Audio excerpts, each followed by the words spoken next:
수원지방법원 형사 11부의 그 편파적인 그리고 검찰의 대단히 친화적인 진행으로 봐서 이러한 결과를 예상했던 것은 맞습니다. 대단히 편파적인 증거의 취사 선택이 있었습니다.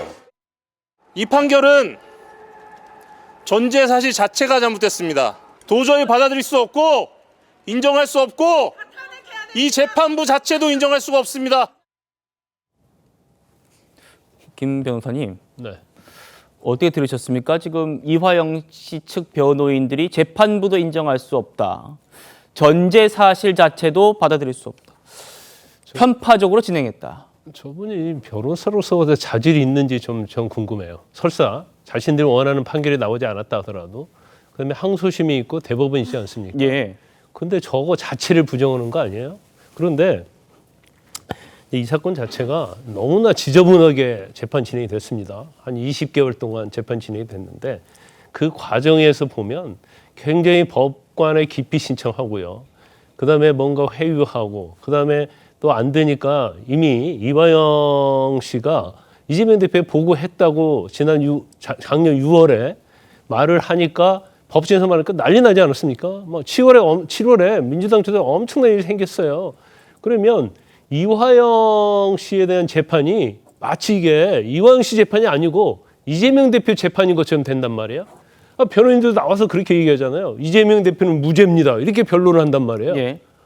이화영이 무죄예요. 이재명 대표가 무죄인 거예요. 더군다나 이화영 씨에 대한 판결이 유죄가 돼버리면 이 유력한 대권주자인 이재명 대표에 대해서 유죄 추정의 원칙으로 갈 수도 있다. 이런 얘기를 하고 있잖아요.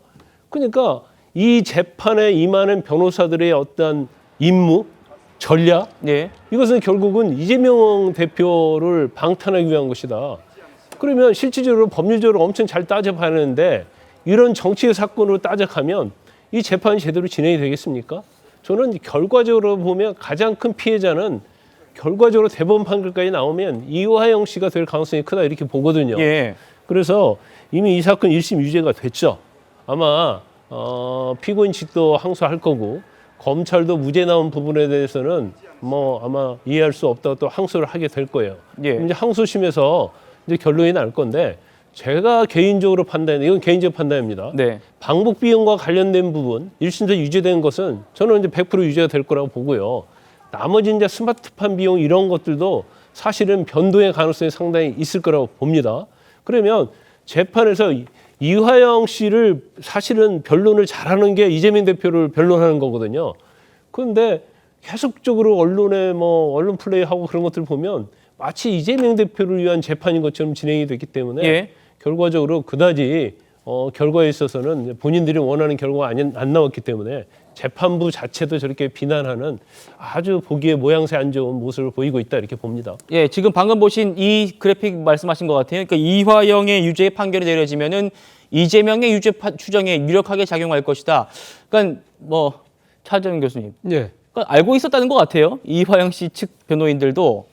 우리가 앞서 다 이야기했습니다만 오늘 1심의 결과가 결국은 지금 이화영 지금 피고인의 운명과도 관련되어 있습니다만 그것보다 더 직접적인 정치적 파장은 결국 이재명 대표에게 있다는 것이 예. 모든 사람이 다 알고 있는 거 아닙니까? 그렇다고 한다면 이화영 전 부지사는 일단은 잡혀있는 영어의 신세고 그렇다고 한다면 뭔가 지금 이 재판에 영향력을 미칠 수 있는 뭔가의 그 힘을 빌리자고 한다면 가장 큰 정치적인 힘을 갖고 있는 제1야당, 그중에서 제1야당의 대표와의 관계를 직접적으로 부각시키는 것이 아마 변호인들 입장에서는 상당히 유리할 수 있다 판단한 것이죠. 그런데 이러한 부분들이 상당히 저는 이런 만약에 그런 식의 생각을 갖고 싶다고 한다면 예. 저는 좀 위험한 생각이 아닐까 하는 생각이 들어요. 결국은 예. 지금 이 이야기를 누구한테 했냐고 하면 판사에게 이야기를 한 것이거든요. 근데 그렇죠.